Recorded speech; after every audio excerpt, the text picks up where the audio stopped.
Hello, how's it going? Welcome back to the channel. We're gonna do another Q&A. If you are new, this is the Scorpio Scriptures podcast, where we talk about astrology, all things Scorpio related, and the expansion of consciousness. I'm your host, Master J. So in this type of video, I take a compilation of your questions and we just shoot right through them. Now, if you want your question answered for a future video, there are multiple ways for you to get on this. So number one is Instagram, the Scorpio Scriptures. We do Q&A posts, or you can send me a DM. If it's a DM that's super long and personal, I might not answer it or put it in here because I can see that's personal. YouTube community posts, we take your Q&As there, and YouTube comments. And then if you hit the link in the description, we have a forum where you can get your questions answered, or even go to thescorpioscriptures.com. You can hit contact us and write your questions there if you want it in privacy. So now let's get into this. We have a bunch of questions here today. Let me load them up really quick. Focus on, this is mainly from our Instagram poll. So I'm gonna go over our Instagram questions and we'll get right into it. You can hit the link in the description, all the other things that you need help with. We're here for you. Now let me load this up really quick. And I want to say thank you guys for all your questions and your support, because obviously I cannot answer any questions if nobody if nobody asks them. So let's do 7 questions. I'm reading all these questions right now.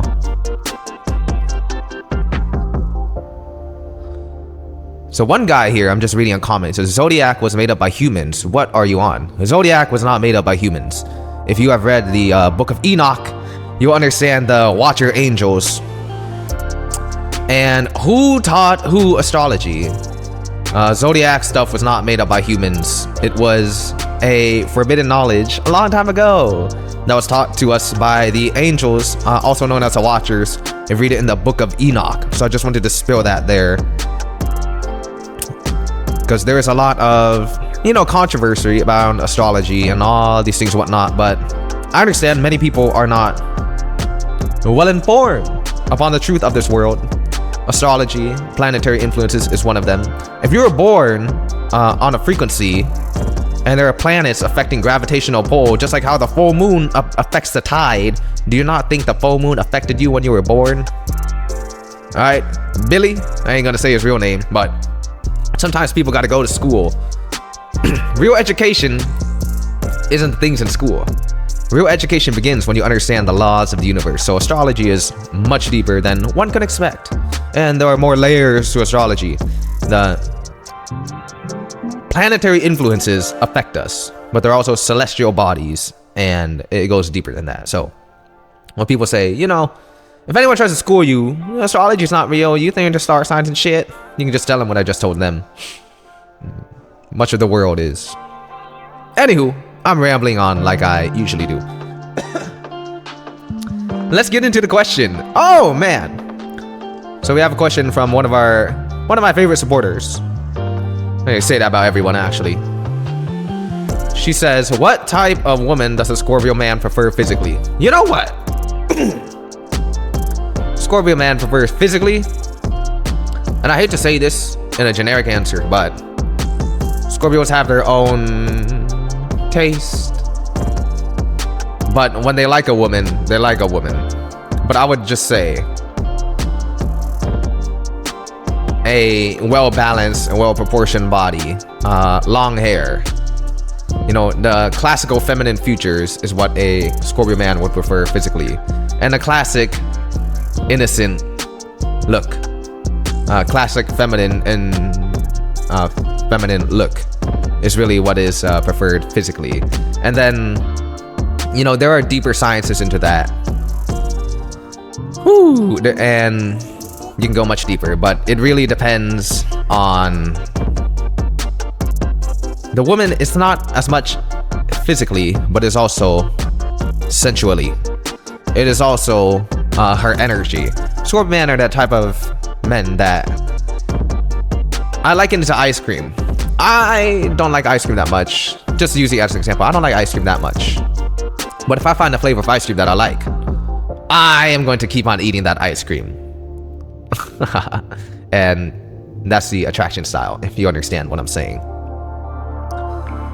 So that's question number 1. What type of woman does a Scorpio prefer physically? You can look at the classical feminine woman. That's really all I can say. You know, look at like those like little like anime type of girls. Look at like innocent looking. That's really what it is, because the Scorpio sign actually is a very pure at heart sign. So we are always attracted to a reflection of what we truly believe to be love and truly believe to be ideal. So if you ever see, I heard a saying from one of my mentors. He said, you can tell everything about a person if you understand their mate. So if you understand everything about a Scorpio, you can understand about what they will like. I hope that answers your question, my dear. And that's question number 1. Question number 2. This one's from Instagram. Shout out to you. Excuse me if you hear a guest in the background. We got some people over. My brother and I, and a bunch of our staff, we run a healing clinic here. So people come and go to get healed. But I'm going to do this video before because I want to. Question: what is true, authentic love versus desire? Desire can mainly come... Well, this is a deep question. There are many desires. But a lot of the things that we desire come from a physical standpoint and from a egoic standpoint, or even from a traumatic standpoint. Many times our desire can be to, you know, one up on someone, to get back at your ex, to do this so you can prove to others that I am better than someone, or to just have sex with someone because you're attracted to them. Many desires that we have are physical, but not only physical, can be a wound in our spiritual body. So maybe someone has like an attachment style from their childhood trauma, and they think they're in love with someone, but they're actually just repeating patterns that are from the past. Desires can be very, very, very carnal and physical. True, authentic love is a gift from God.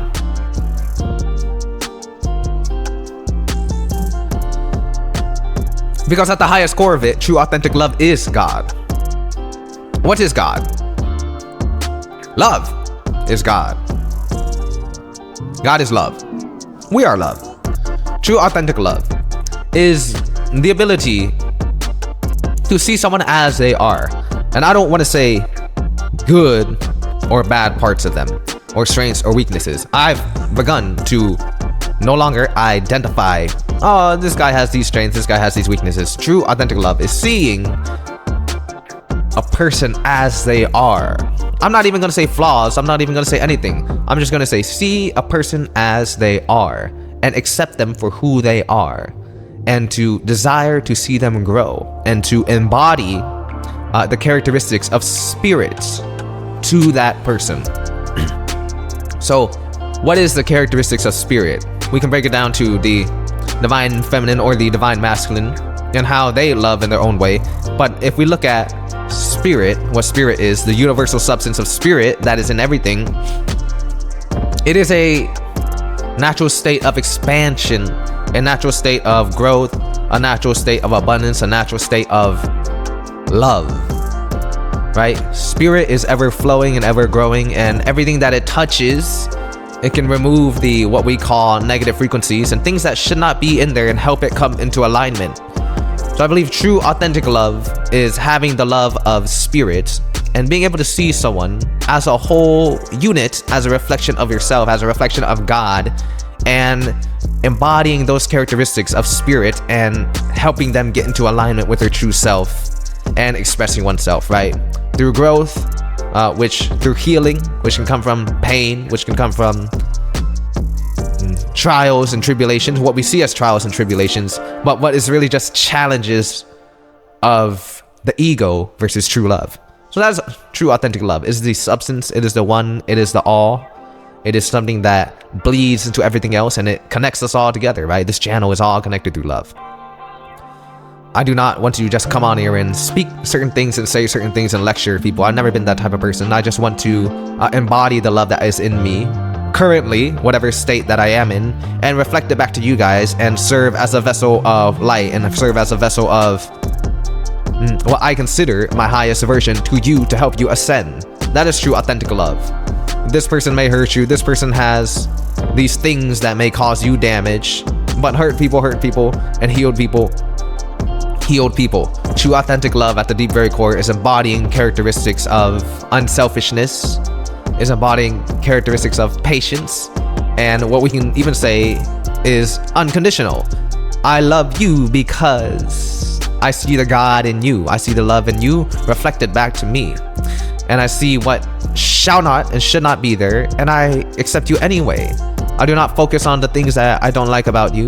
I focus on the things that I love about you, and I want to cultivate these things in a cohabitation, co-relationship, right? Relationship can only come from two people. So authentic love can only come from 1 + 1 = 3. Creating a new mind, creating a new space together. That's authentic love. Coming together in unison with another being or another group of beings and creating something through that love, and it keeps on multiplying and multiplying because love is a one source and one substance. So what is true authentic love? It's very deep. Can it be broken down scientifically? Can it be broken down in art? It goes beyond. It goes beyond. You can try to capture love in a sentence. You can try to capture love in a definition, but I don't think at the end of the day you can, because it is something that is both logic, it is something that is both spiritual, and it is beyond our comprehension, but it's something that we all desire mixed into that. Well, that's my definition of authentic love. I see the God in you. I see the divinity in you, and I choose to cultivate it and help it grow and enjoy the dance of life and the dance of love, whether that involves intimacy, whether that involves growing together, whether that involves compassion, whether that involves discipline, right? Setting boundaries. All those things are true authentic love. Coming from the place of purity is where authentic love starts.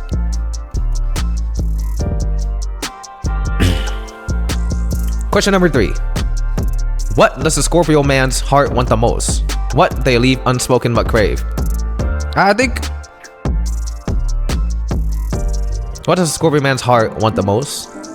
I guess I can go back to that second question we just went through over. Love. True authentic love. Deep down in the core of most men, not just Scorpio men, but if you find the evolved man, most men want the same thing. They want a woman. Alright, most men, right? I ain't talking about homosexuality and whatnot. They want a partner. They want a woman who respects them and appreciates them. And they want someone who they can grow with. That's what pretty much every man's heart really wants. It's very simple. But, you know, we live in a world where there are so many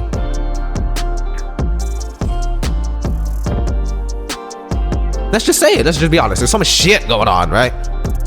We live in a time of the world is changing. The age of Aquarius has just entered 2022, where information comes to rise. The earth is shifting 3D to 5D. All these things are changing. So my mentor Wes said this: the people at the lower end of the frequency will continue to get lower, and the people at the higher end of the frequency will continue to get higher. So what does the heart really want? The heart really wants to be satisfied on all levels. So if you break down a man, what does the Scorpio man's heart want the most? To protect and provide is what all men want.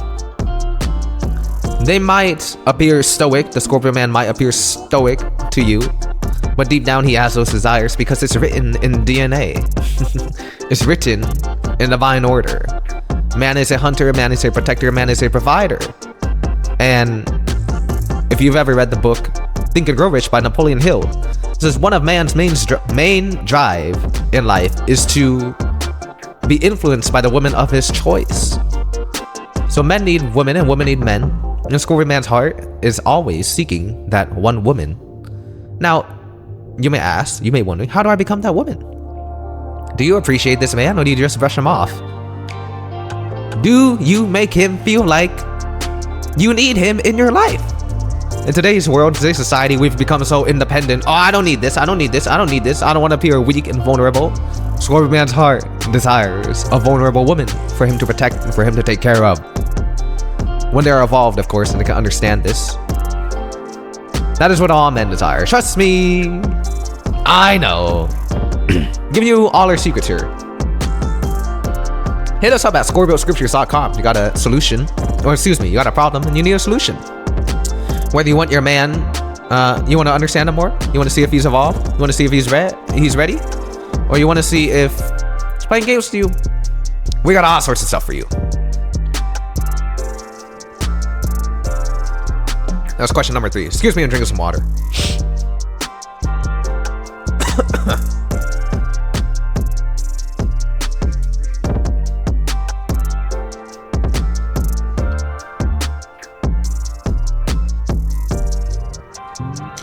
Question number 4.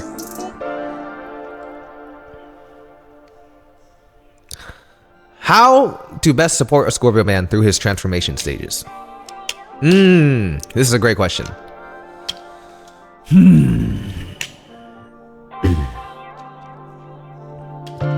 Understand the energies of Pluto, which bring in deep transformation. It's very intense.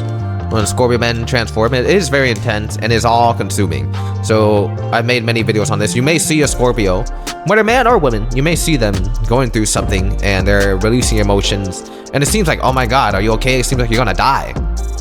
But understand that just because they're very intense and emotional, they're going through it.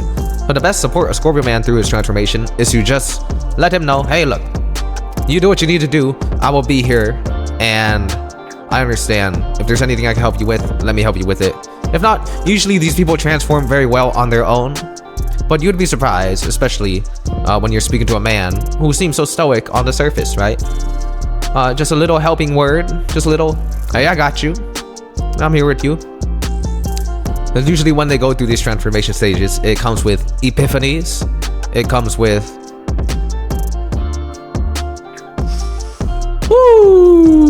multiple degrees of childhood trauma and accepting and forgiveness that causes the Scorpio to evolve. And these things can be tough and intense. Reliving traumas or letting go of past hate, resentments. If you've ever done it before, most likely this person asking has done it. Or if you've ever done it before, I assume you understand totally what it's like. It's not easy. What we call shadow work, dark night of the soul. Just letting go of shit. Especially for the Scorpio is very difficult. And they transform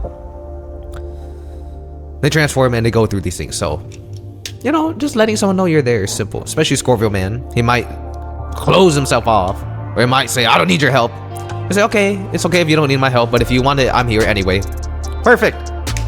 Perfect. Kindness is perfect. So 1, 2, 3, 4. That was question number 4. Question number 5. Hey Jay, I've been following you for a very long time. I am curious about how you moved to Asia. Can you tell me a little bit about that story? I want to move across the world. I don't like living in the place I'm in because it's very toxic and I feel like I've outgrown it. Perfect. Perfect, perfect, perfect. What was my... So if you are in a environment that is toxic, or you're in your hometown that's very toxic, or you feel like you're outgrowing it, that is like the beginning, right? The beginning. First thing that has to shift is your mind. Once your mind shifts, your outside world will shift automatically. But you have to embrace the uncomfort and not try to seek comfort when you are outgrowing a place. It's like a chicken or a baby chick hatching from an egg, right? When the chick is bursting out of the eggshell, it is very painful, but you have to break of that outer shell to get out. And when it comes to moving across the world, or when it comes to doing certain things, it's not as simple as being a chicken breaking out of an egg, but it is the same concept that you can look at. So how did this happen for me? If you follow my other story, I say it a lot, but I quit my job after I had a spiritual awakening about 5 years ago. And then I became an entrepreneur. And about 3 years ago, I tapped into my spiritual gifts, spiritual healing. And when I became a spiritual healer, I know this sounds I know this sounds kind of what's the word?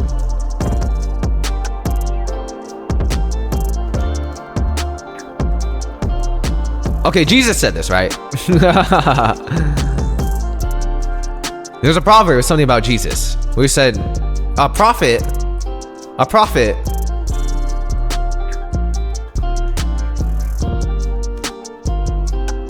Okay, Mark 6:4. Jesus said to them, a prophet is treated with honor everywhere except in his hometown, among his relatives, and in his own house. And I'm not calling myself a prophet or anything. Well, who knows what I'll be doing in the future. But it's the same concept. When I became a spiritual healer, when I started helping people, you would think, oh man, this guy has his own gift and all these things. No, a lot of my family shamed me. A lot of family said I was crazy.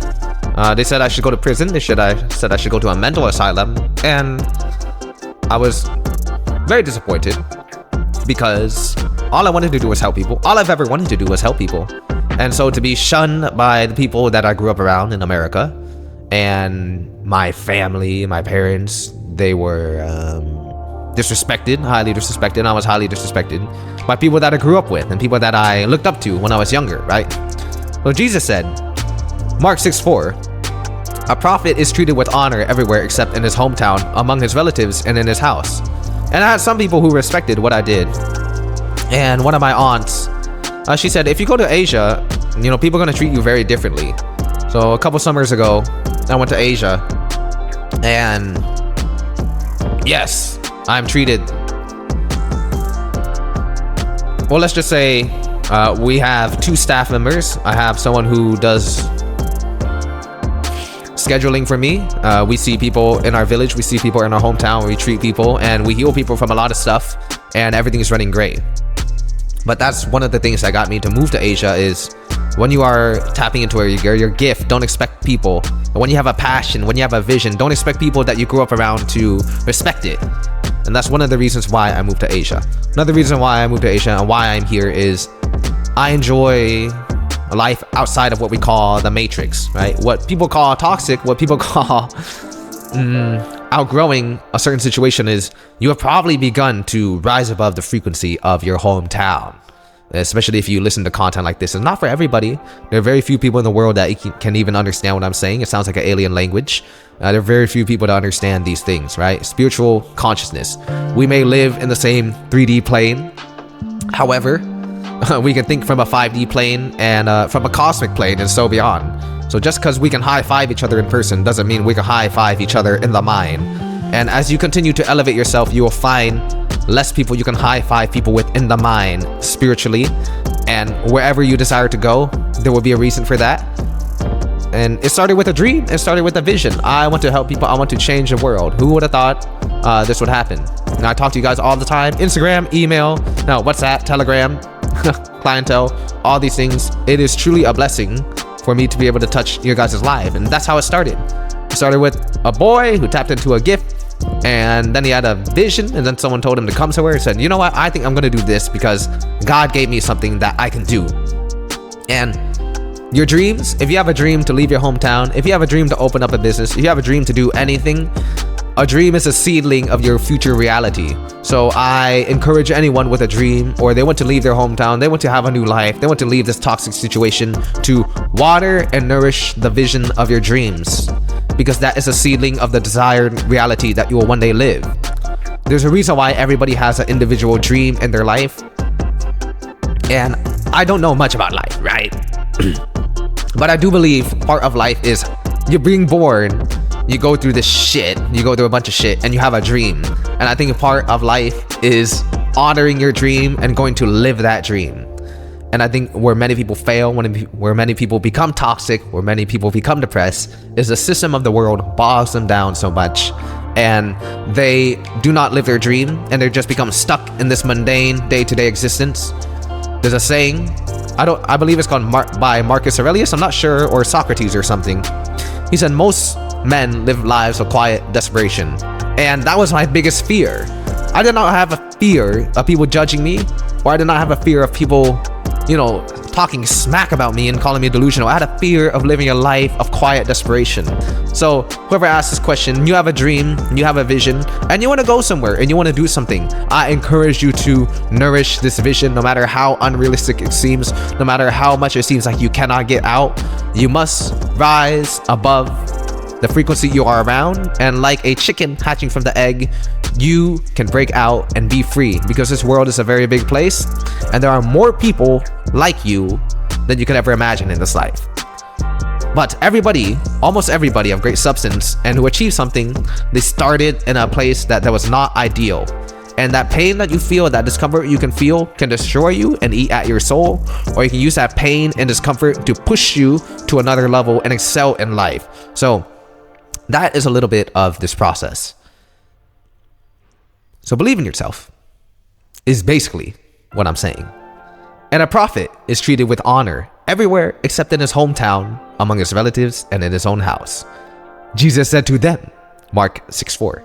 So I hope that is of substance to you. I really do.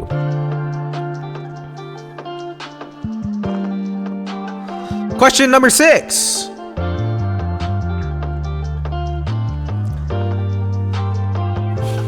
Whew, that was a big one. How to know what it means when a Scorpio ghosts you? How do you know what it means? This is one of those questions that it's one of those questions with a long-winded answer. So I don't want to say, when a Scorpio ghosts you, it means this. This is how you know, this is blah, blah, blah. What I call a case-by-case scenario. Case-by-case scenario, what I would advise someone who is in this situation to look around is to understand their person. Have you been ghosted before, or is this the first time? What do you think of this person? Because do you love this person? And I don't mean that in a guilt-tripping way. I mean, can you see this person as a whole and not just as their flaws? Because many times in relationships, if you are ghosted, or in relationships if you are putting up with someone, you guys got together because you are probably triggering each other's wounds of the past. What we can call karmic partners, or what we can call soul connections. So I don't want to get too deeper. How to know what it means when a Scorpio ghosts? Look at the patterns. That's all I would say. Just look at the patterns and you'll know what it means. And then, is this person evolved or unevolved? How mature are they on the spectrum of spiritual evolution? Right, someone was asking me, what should I do to get to know a man, and etc. Actually last night. And I was thinking, yeah, we should do facial readings. So check us out, scorpioscriptures.com. We have a new thing called Scorpio facial readings to really understand the depth of your person.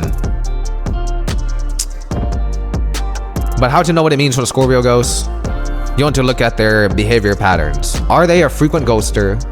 They could be emotionally overloaded, or they could be what I call an F-boy or an F-girl, right? Playing toxic games. Case-by-case basis. I cannot give you an answer other than that.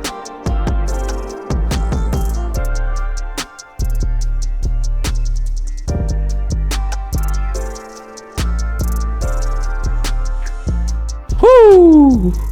Question number 7. This is a good one. Can a Scorpio man love 2 women, or will the second only be a side piece? Oh, man! Let's get into this. I'm gonna break down the mind of a man. A man can love 2 women. Yes, he can. Once again, in the book Napoleon Hill's Think and Grow Rich, Napoleon Hill writes about how he had studied so many famous men and men of high success and high achievement. And he said what he found in a pattern of all of those men was that they all had a one true love. Napoleon Bonaparte, the general, had the strength and spirit of 1,000 men. But when he let go of his first love for a second one, a younger mistress, he lost his strength and his charisma. Same with Abraham Lincoln. Exact same thing. They lose their edge. So love to a man and a woman is very powerful. So can a man love 2 women? Yes. But a man will only have a true love for one woman. The second one will be a side piece. I wouldn't even call it a side piece. I would just say it is not possible to love someone as much as your true love, because that love is irreplaceable, and that love is written in the stars. In the Bible, it says, "He who findeth a wife findeth a good thing, and rejoice in your wife of your youth, and be enamored by her, be captivated by her." Right? Remember that that is the woman you fell in love with, because from your toil on earth, God blessed you with a wife to love the rest of the days of your life, and you should be unified together. So it is written in many of the stars in the Bible, in Napoleon Hill's Think and Grow Rich, in what we call today in the twin flame and soulmate relationship, there's only one true love. In Greek mythology, when we say Zeus split up the human being out of fear that they were too powerful, right? We used to be two heads, 4 arms, 4 legs. Zeus split us up. He said they're too strong, and we spend the rest of our lives finding that true love. So can a Scorpio man love 2 women? Yeah, I love many women, but I only truly love one woman, and that is the truth. I'm only obsessed with one woman, and I'm only elevated to such a level by one woman. So all men go through this dilemma, because by nature, the drive for men is polygamous, right? The animalistic nature is driven to be polygamous, but the spiritual nature of us is not driven to be polygamous. When you say love, true love, which I say again is a gift from God, and we can see in many other spiritual texts, not just Bible, not just Greek mythology, not just twin flame, not just all these things together point to one thing, which is the infinite truth, that you and we will all have one true love in our life, and we'll have other loves that can go deep, that can go to another level, that may be just as good or not as good, but I think everybody knows. Many cultures, the wife, actually my twin flame's grandma is telling me this. Twin flame's grandma, she's about 90 right now. She married a second wife to her husband. So my twin flame's grandpa had 2 wives, but the first wife, which is the grandma, was the true love. And the grandma loved the husband so much, said, if you want more kids, you can go have it with this woman. And the grandpa only loved that woman. So side piece, second wife, mistress. I don't like the name side piece so much, because it diminishes the value of the other person. But second wife, there are totally cultures with that, but there's always just one true love. There's always just one, and that's something we all experience. Actually, no, it's not something we all experience. It's a gift to experience it. It is a true gift. So I hope you enjoyed this Q&A. We have a lot more in store for you guys. I have a lot more in store for you guys coming. Getting settled in my home over here and enjoying connecting with you guys. Remember Instagram, the Scorpio Scriptures. Check us out over there. See us behind the scenes. ScorpioScriptures.com. You want to work one-to-one with me? And these Scorpio Scriptures, you can get our... Hold up. Actually, whatever. Don't put the advert in this video. Just keep talking. I'm in the flow right now. Scorpio Scriptures Raw is where we put our 18 plus stuff. And there's just a bunch of stuff. We just keep on growing. We just keep on flowing. Because I enjoy connecting with you guys. And I enjoy helping people. I think that's it. At the end of the day, people just enjoy helping people. It's a good feeling. It's a nice feeling. Don't you agree? The world would be a much better place if we all just stopped hating each other and arguing with each other and being toxic. We just said, you know what? Something happened to you, and something happened to me when we were younger, and we are both effed up, and we both have our issues. Well, I can just come to the terms that our issues don't stop us from being human, and don't stop us from being who we are. I have problems, you have problems. Let's let our demons get along together, and let's let our virtues and honorable parts get along together, and we can all just be great. Happy dandy. That'd be cool. That'd be cool. Anywho, it's your man, Master J, signing out. Peace.